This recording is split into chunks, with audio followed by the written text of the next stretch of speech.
Друзья, перед просмотром видео поддержите лайком и подпиской на канал. Перед днем рождения тещи мы долго думали, что же ей подарить. Юбилей как-никак. Человеку 50 лет исполняется. Она у нас женщина бойкая и активная. Так что подарок должен быть соответствующий. Не подходят нам банные халаты и тапочки. На семейном совете было принято решение о подарке с эмоциями. Ведь так трудно выбрать подарок человеку, у которого все есть. Ну, отчасти я с ними согласен. Эмоции и память – вещи вечные. К тому же проведенное время семьей всегда лучший подарок.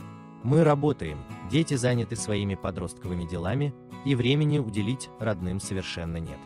Дебаты в нашей семье на тему выбора подарка длились около 2 недель. Сын предлагал уподобиться героям сериала «Сваты» и выйти сражаться на поле пейнтбол. Но это развлечение уж слишком активное и современное даже для наших родителей. Не рискнули мы сделать такой подарок. Естественно, прыжки с парашютом и прочая радость экстремала сразу отпали. В ту же топку попали конные романтические прогулки. В общем, сошлись мы на мнении, что лучшим подарком станет прохождение квеста всей семьей. А что? Это модно и современно. Будет чем похвастаться перед соседями. К тому же всей семьей время проведем. А потом уж и к гостям в ресторан можно стресс снимать. Выбор квеста мы доверили детям, а они-то уж постарались и выбрали самое страшное испытание из имеющихся. Итак, отправились мы, значит, в эту самую квест-комнату. Настроение у всех было крайне воодушевленное. Послушав внуков о том, что там нужна логика и смекалка, тесть с тещей всю дорогу упражнялись в ловкости ума. Мы улыбались. Было смешно лицезреть попытку советского человека познать новомодное увлечение. Первое, что я заметил в комнате квестов, тут огромное внимание уделяется антуражу и декорациям. Все смотрелось крайне реалистично. Мозг отказывался слушать, что тут все не настоящее, а только выделял адреналин. Лица у остальных членов семейства были тоже не на шутку напуганы. Хотя мы выбрали минимальный уровень страха, чтобы не остаться без сердца во время такого развлечения, нас это все равно не спасло. В первой комнате, впечатлившись пугающей атмосферой, теща с такой силой стала дергать дверь, что просто отломала ручку. Я и сейчас не знаю, было ли так задумано. А тогда от страха я соображал еще меньше. Увидев интерьер следующей комнаты, мы совсем испугались и стали вжиматься в стенку. И тут выключился свет. Мы увидели, как огромное белое пятно ползет к нам. Раздался дикий визг от жены и дочки, а следом со стороны пятна стала кричать теща и звать на помощь. Дочь завизжала «папа», оно схватило бабушку. А я люблю свою тещу. Она прекрасная женщина. Но кидаться во имя ее спасения на нечто мне очень не хотелось. От страха я не помнил себя и кричал: «Операторы, включите свет». Свет зажегся быстро. Вокруг появились люди, и мы уставились в сторону, откуда появилось пятно. Оказывается, что когда свет погас, теща прислонилась к выбеленной стене и измазала всю спину в побелке. В темноте она очень испугалась и стала продвигаться на наши голоса вдоль стены. Кричащие, орущие и пытающиеся залезть друг на друга люди – это норма для сотрудников квестов. Но от нашего посещения все остались под впечатлением. Несмотря на неудачу, теще очень понравился наш подарок. Юбилей запомнился и, значит, удался.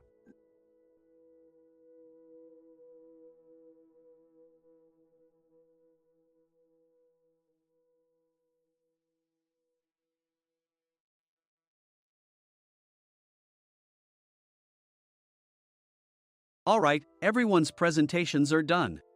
Nick, the manager, said as he tried to move the discussion forward. Excuse me, I haven't. I recently found out something.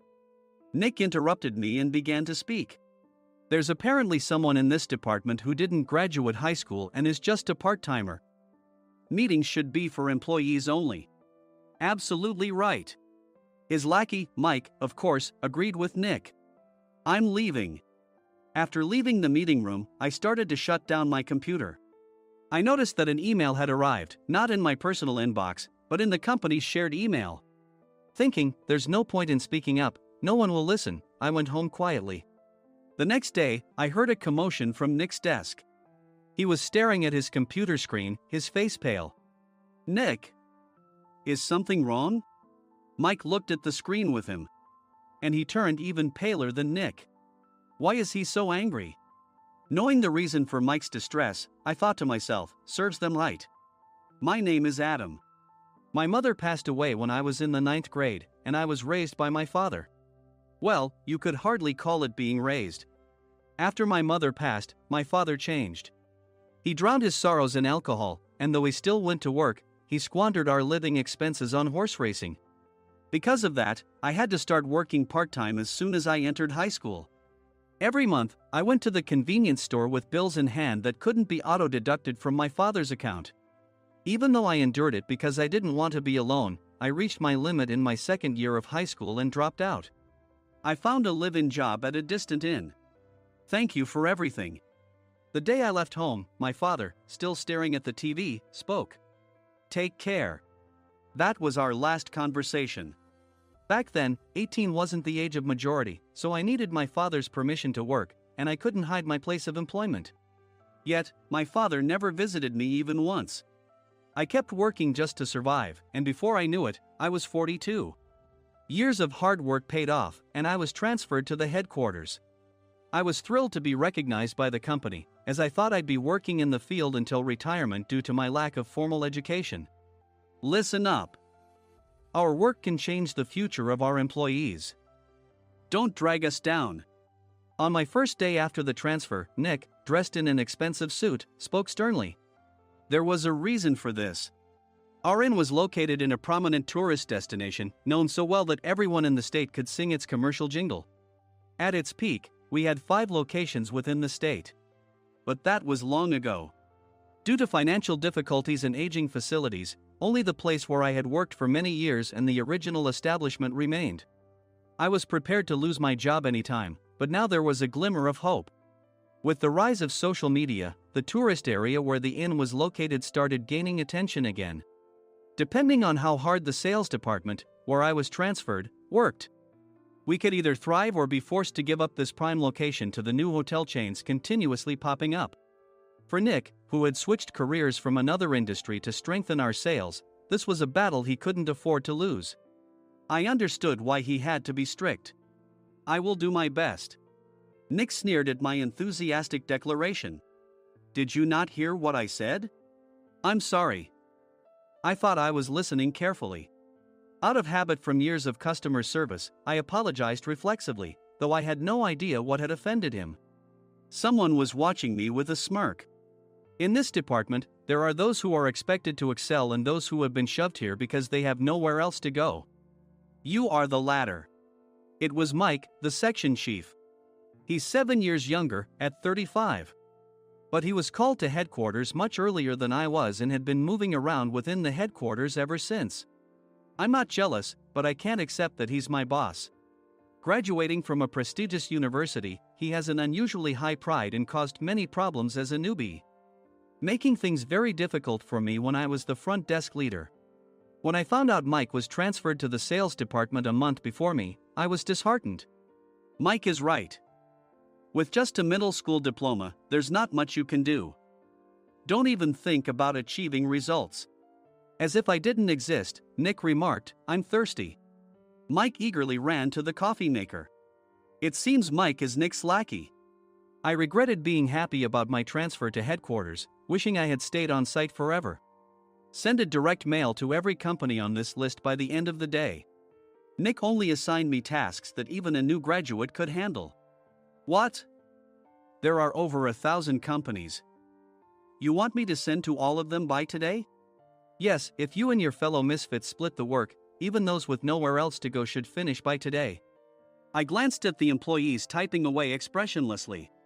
They were worn out from customer service, only thinking about leaving on time, or were women reassigned after having children, with zero motivation for work. Even Sam, a new graduate from the same university as Mike, who was supposed to be among the expected achievers, had no enthusiasm for the job, having joined the company wanting to do customer service. I don't care what they say, I plan to quit anytime, he said. Only Nick and Mike were highly motivated, making all the decisions between the two of them. I originally only wanted to work at the inn to survive and had no particular attachment to this job. I swallowed my words, thinking I had no right to reprimand them. About a month after the transfer, Nick told us with a frustrated look. To commemorate the 50th anniversary, we've decided to create a plan exclusive for one group per day. Originally, Mike and I were supposed to come up with it, but our president, Mr. Thompson, insists on hearing everyone's opinions. So, you all get a chance. As Nick explained, Mike began handing out prints. Make sure not to embarrass Nick. If your ideas are half-baked, you'll have to redo them. It seemed that they had printed his handwritten notes by Mr. Thompson, which included several questions and a section for free responses. It made sense why Nick had to seek our input, given that all responses had to be submitted to Mr. Thompson. We were given a week to think about it, and a meeting was scheduled to compile our ideas. My plan is to let guests enjoy both the old and modern America. Nick began the presentations. Guests would watch a master confectioner at a nearby traditional sweet shop make sweets in front of them. The welcome drink would be premium tea in a bottle. Nick's plan was certainly attractive. After his presentation, Nick called on us to present in the order we were seated. Just as I stood up for my turn. All right, everyone's presentations are done. Excuse me, I haven't. I recently found out something. Nick interrupted me. There's someone in this department who didn't graduate high school and is just a part-timer. He was likely talking about me. I joined the company as a part-timer and was made a full-time employee when I turned 20. That was 20 years ago, so Nick and Mike probably had no chance to know until recently. Meetings should be for employees only. Absolutely right. After that, Nick kept creating opportunities to solicit everyone's opinions, purposefully excluding me from speaking. The meeting unexpectedly heated up and went past the scheduled end time. A few people asked to leave, and the discussion continued with the remaining few. Still here? Normally, you'd leave in that situation. Though I had no attachment to the job initially, hearing kind words from customers made me want to make them happier. For someone like me, with nowhere to go, the inn was my home and customer service was my life. I felt pathetic about my current self. I'm leaving. I left the conference room and started shutting down my computer. I noticed an email had arrived, not in my personal inbox, but in the company's shared email. Thinking no one would listen to what I had to say anyway, I quietly went home. The next day, while preparing the DM as instructed, I heard a commotion from Nick's desk. In his haste to stand up, he hit his knee on the desk. He stared at his computer screen, his face pale. Nick! What's wrong? Mike, thinking he should be the first to rush over, approached Nick while still wearing his coat. He peered at the screen with Nick. And he turned even paler than Nick. Why is he so angry? Who is responsible for this company? Nick, more irritated than ever, asked, and Mike answered without checking. Probably Sam. Sam wasn't there because he was attending a morning training session for new hires. Nick gave up on getting angry and returned his gaze to the screen. They were looking at an email that arrived right after the end of the working day yesterday. Apparently, no one, including me, had checked it before leaving. The email was from a large company that used us for their annual employee trips. The president and executives of that company also frequently used our services personally. President of the company, Mr. Mason himself, had declared that neither he nor his company would ever use our services again. Well, some companies cancel their employee trips or stop using our services due to financial struggles. Let's just move on. Mike kept wiping the sweat from his forehead with a handkerchief. Knowing why Mike was so agitated, I quietly watched their interaction. Do you know how much revenue we get from that company? We can find other guests to fill the rooms, but we'll lose the banquet costs, gift shop revenue, rental car fees, and more. Moreover, the gifts were supposed to be prepared by the traditional confectionery shop involved in Nick's proposed plan. If it's known that we incurred such a huge loss at this critical time, Nick's position in the company would be jeopardized. Nick took a deep breath, seemingly trying to calm himself. All right, Mike. Go to New York right now and apologize to Mr. Mason. What? You're coming with me, right? I have urgent work to do. I trust you, which is why I'm entrusting this to you. Please. Mike, believing Nick's sincerity, agreed with a determined look on his face, saying, yes. That's Nick for you. Even if Mike went to apologize, Nick would shift all the blame onto him if the client didn't change their mind. Well, it was Mike's fault to begin with, so it served him right. About 3 hours later, Sam answered a call from somewhere and repeatedly apologized, saying, "I'm very sorry." Everyone watched to see what was happening. After ending the call, he informed Nick with a weary tone. When Mike arrived at the client's company, he only made things worse, further infuriating Mr. Mason. He was demanding, "Get his boss here immediately." It was no wonder Sam was exhausted, dealing with such a call right after returning from training. "What is that idiot doing?" "Alright, Adam, you're coming with me. If sacrificing Mike didn't work, then I must be next." Normally, I'd want to refuse at all costs, but I saw an opportunity in this situation. "If I can be of assistance, I'd be happy to join you." I obediently followed Nick, and we flew to New York. When we introduced ourselves at the reception, it became clear how serious the situation was, as the receptionist personally escorted us to the president's office. Angry voices leaked through the door, making both Nick and me uneasy. "Excuse me.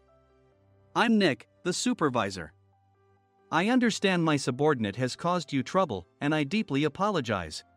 Nick, with his experience in the corporate world, knew enough to offer an apology before excuses. However, his customer service skills left much to be desired. I sighed as I saw Mike trembling like a small dog in the corner of the room. "What kind of training are you giving your subordinates?" Mr. Mason glared at Nick with a red face. The intensity of his gaze made even Nick take a step back. Regrettably, I joined this company only 2 years ago and was unaware of Mike's issues. I should have identified his shortcomings sooner. Indeed, I should have realized sooner. No sensible person would come to apologize and then give a lengthy presentation on the drawbacks of not using their in. Nick froze, his mouth slightly open. Suspecting the worst, I picked up the documents that had fallen to the floor. It seemed Mike hastily prepared these documents on the plane, listing the disadvantages. Disadvantage 1: if you change the venue for the company trip, employees might suspect it's for cost-cutting reasons, leading to a negative impression. Reading it aloud half-jokingly, Nick snatched the papers from my hand and checked the contents with a furious expression. Among the stack of documents was a receipt from a nearby convenience store's copy machine. I felt a pang of dread, hoping he hadn't shown the receipt as well. What do you think he said when I asked what kind of nerve he had to do this? I'm very sorry." Faced with the dire situation, Nick must have thought there was nothing left to do but apologize. In a voice smaller than I'd ever heard from him, he uttered words of apology. He said, "I'm a Harvard graduate. I don't believe I said anything wrong." "Mike, what have you done?" Forgetting his plan to pin the blame on Mike, Nick yelled loudly, even in front of Mr. Mason. "I didn't do anything wrong." "You're still saying that? Look at him." Mike pointed at me with a shaking hand. "I was assigned to headquarters in my 20s and now I'm a section chief. This guy only made it to headquarters at 42. Everything I've done proves I was right. So why are we losing the contract?" Having said his piece, Mike collapsed to the floor. "Of course. You were sent there because you had nowhere else to go." Mike never expected to hear such words from someone he looked down upon. He lunged at me, and Nick hurriedly stepped in to stop him. "Mr. Thompson told me Mike is a quick thinker, and to take good care of him." There's no way he was pushed aside. "Don't make things worse here." "He didn't say quick thinker, he said only quick-witted, didn't he?" I don't remember that part." I recalled the many troubles Mike caused when he was a newbie. When Mike was on the front line, his pride was so high that he never apologized to customers. Customer service, especially in our job, doesn't work alone. It brings both good and bad situations. If the front staff or housekeepers made mistakes, or the cleaning company didn't properly clean a room, one had to apologize to the customers regardless of personal fault. Mike, in such situations, would never apologize, insisting he wasn't at fault. This often angered customers, and as the front desk leader, I frequently had to apologize on his behalf. He caused complaints and disrupted operations, which is why he was quickly moved to headquarters. In departments where he didn't interact directly with customers, his quick thinking was beneficial and things went well. But it seemed his flaws were starting to show. Corporate reservations are supposed to be entered into the system by the sales representative. But a quick check yesterday revealed that more than 10 items were missing from the client's reservation. The handover document clearly stated what needed to be prepared. Why didn't you enter it into the system? Why do we have to give them special treatment? Filling rooms near the banquet hall, setting up all the food in advance. Specifying the brand of wine, they're too demanding. No wonder he always angered customers, I thought, feeling a headache coming on. Grouping them in rooms near the banquet hall is for our benefit too. It makes it easier for the staff to set up beds and serve breakfast since everyone's schedule is synchronized. As for the other requests, Mr. Mason suggested them to lighten our load. I didn't know that. Nick finally seemed to realize that Mike was the one who had angered the client. What did you say to them? I just told them we wouldn't give them special treatment anymore. We shouldn't waste effort on things that don't bring in money. I was utterly exasperated at his lack of understanding of customer service. Of course, we shouldn't comply with unreasonable demands. But carrying over successful practices from past stays makes customers feel remembered and enhances their experience. Good memories encourage repeat visits. That's part of our job. I looked down at Mike, who was sitting on the floor. In our job, nothing is a waste. Mr. Thompson likely moved you to the sales department, hoping you'd finally understand this. How do you think he feels now that you've failed to meet his expectations? Mike, tears in his eyes, fled the president's office. I was amazed he still hadn't apologized. You have it tough, Adam. It's okay, we're all employees of the same company. I deeply apologize for this disrespectful incident. Especially after all the care you've shown us. If it weren't for you, Adam, I really would have stopped staying here. When I heard you were moving to the sales department, I was willing to reconsider if you handled it. Seeing us talk so amicably, Nick's face contorted. Do you two know each other? Adam's service is excellent. I always requested him specifically. Normally, we don't accept specific staff requests, but we made an exception for Mr. Mason, adjusting my shifts accordingly. He had personally stayed at our hotel just before my transfer, and during casual conversation, I mentioned, I'm moving to the sales department soon. If I hadn't told him then, things could have been much worse. Please continue to take care of us. I look forward to it. On the return flight, Nick awkwardly offered me a can of beer. It's still working hours. Of course, I had no intention of forgiving him for a single beer.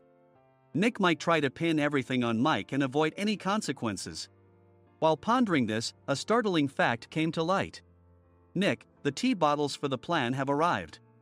I handed Nick a bottle labeled with our inn's name. They look good. What are you talking about?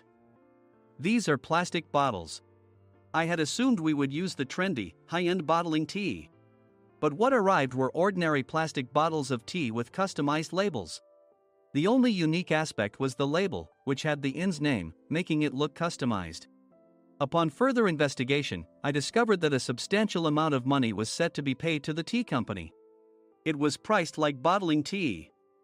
Does this plastic bottle really cost $100 each? The tea inside is specially blended for us. The extra cost is for that. Wouldn't it be better to use another tea company? Or is there a specific reason we must use this one? As Nick continued to make excuses, I showed him a printed email. I informed the tea company's president, Mr. Mitchell, that we discovered irregular payments and he confessed. He said you two were high school classmates and planned to split the extra money. That idiot. Why did he confess? That's not important. You should worry about yourself, this could turn into a police matter. Opening the bottle cap, I suggested. How about calming down with this tea? It supposedly has a relaxing effect. Nick drank the tea frantically. In the following days, decisions were made about their fates. Mike was reassigned to the General Affairs Department, with no chance of transfer or promotion, as per Mr. Thompson's orders. As for Nick, since the payment to the tea company hadn't yet been made, he narrowly avoided legal trouble. Instead, he was encouraged to leave the company, and to avoid further complications, Nick submitted his resignation. Rumor has it that connections between HR departments have made it difficult for him to find new employment. Even though it was good to have those two gone, something unexpected happened in the sales department. Everyone became motivated and united in refining the 50th anniversary plan. In the end, my plan was adopted. We collaborated with the Tourist Information Center to provide personalized guides. The plan, tailored to the number of guests, was truly special for the 50th anniversary. Hey, is Adam's family coming to stay? I immediately booked that special plan for my family. Sam noticed it on the reservation list and quickly picked up on it. Yes, I'm inviting my father. That's great. I might invite my parents too. I lacked the courage to face my father just as Adam. But here, with the confidence Mr. Mason praised, I felt ready. The 50th anniversary plan was a perfect opportunity to reconnect with my father. I hoped to bring back the days when we could laugh together as we once did.